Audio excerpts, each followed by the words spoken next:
Welcome to Connect Learner app. I am your CSAT faculty, Sachin Gopanaal. Our today's topic of discussion would be simple interest and compound interest.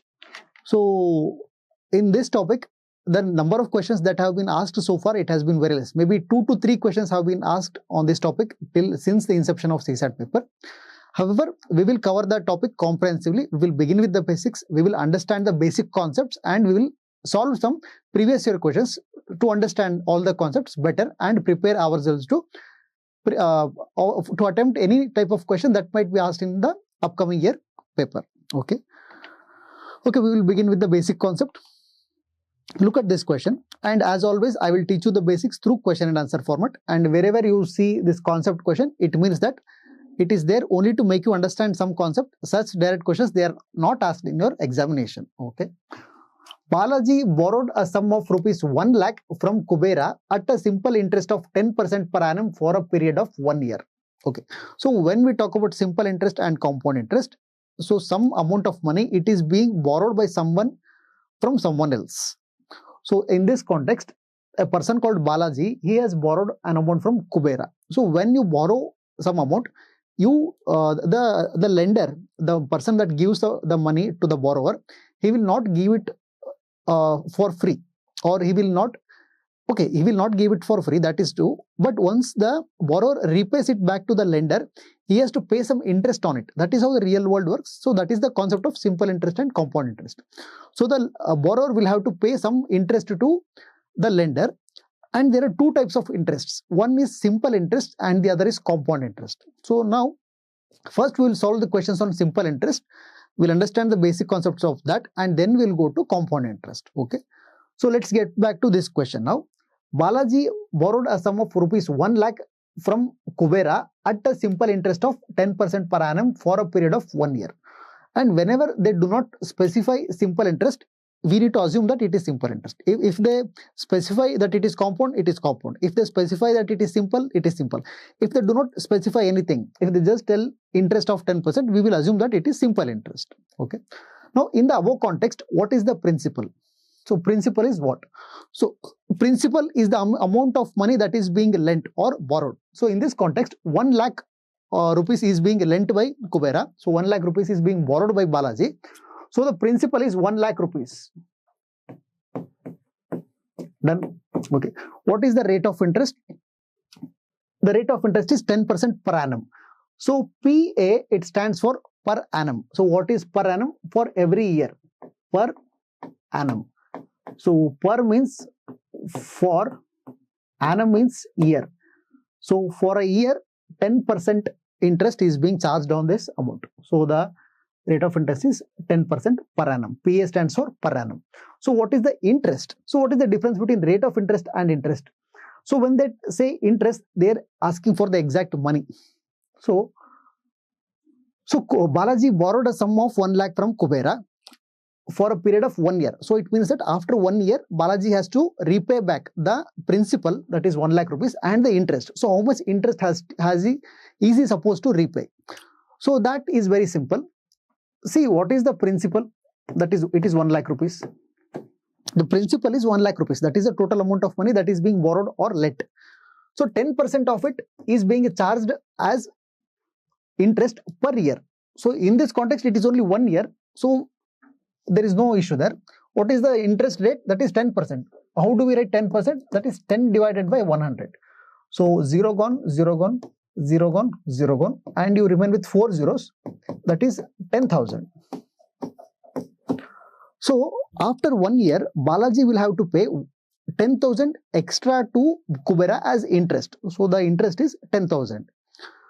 In this context, it means that for 1 lakh rupees, 10% is being charged for 1 year. In this context, the loan period is only 1 year. So the interest will remain the same. It will remain 10,000. So what is the total sum repaid? So the total sum repaid would be 1 lakh principal plus 10,000 interest. That would be 1 lakh 10,000.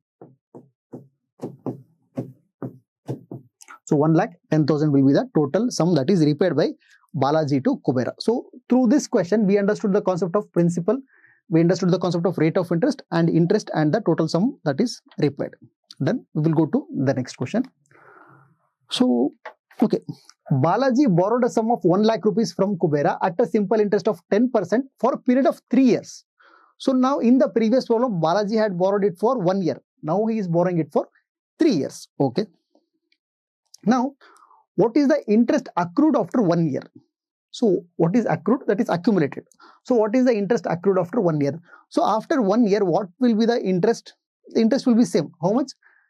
10,000. Because in the previous problem, we had solved that if the loan period were exactly 1 year, then the interest would be 10,000. So here also, what is the interest accrued after 1 year? That would be 10,000 rupees.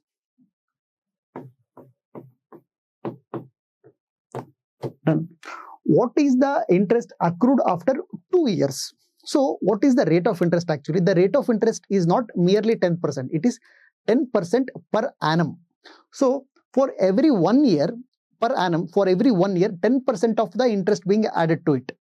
What is the principal? It is 1 lakh. What is 10% of 1 lakh? That is 10,000. So for 1 year, 10,000 will be the interest. For 2 years, 20,000 will be the interest. Because for first year 10,000, second year another 10,000. Together, what is the interest accrued after 2 years? That would be 20,000.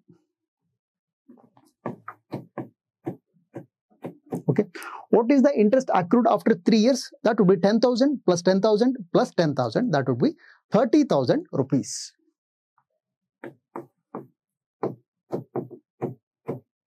Then, what is the total amount repaid by Balaji to Kubera after 3 years? So, what will be the total amount? 1 lakh principal, then 30,000 interest. So, 1,30,000, that will be the amount that Balaji has to repay to Kubera after 3 years. So, the answer will be 1,30,000. Done. Okay. Here, I will give you one formula, just one formula for the entire simple interest. You need to remember only this one formula. This is applicable only for simple interest. Interest is equal to PTR. Okay. Interest is equal to, or you can write this as I. I is equal to PTR. Done. So after third year, what will be the interest? You can calculate it using this formula. Now we calculated 10,000, 20,000, 30,000 using our logic. But if the numbers are a bit difficult to calculate, then we can use this formula. So I is equal to PTR. In this context, what is the interest accrued after 3 years? Let us find it out using this formula to make ourselves understand this formula. So after 3 years, what will be the interest accrued? P stands for, okay, I will tell you what each of these terms stands for. I stands for interest. P stands for principal. T principal, and T stands for time period, and R will stand for rate of interest.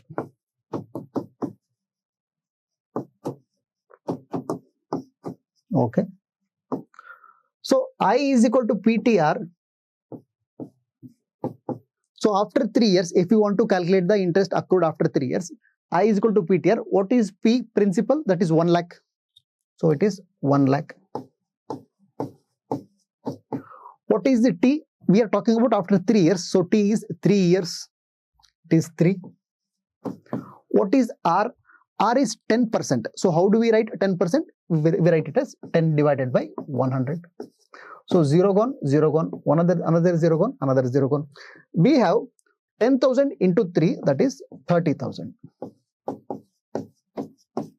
Done. So this is how we can calculate interest using this formula. I is equal to PTR. So for your entire simple interest concept, we have only one formula, that is I is equal to PTR. Then we'll go to the next question now.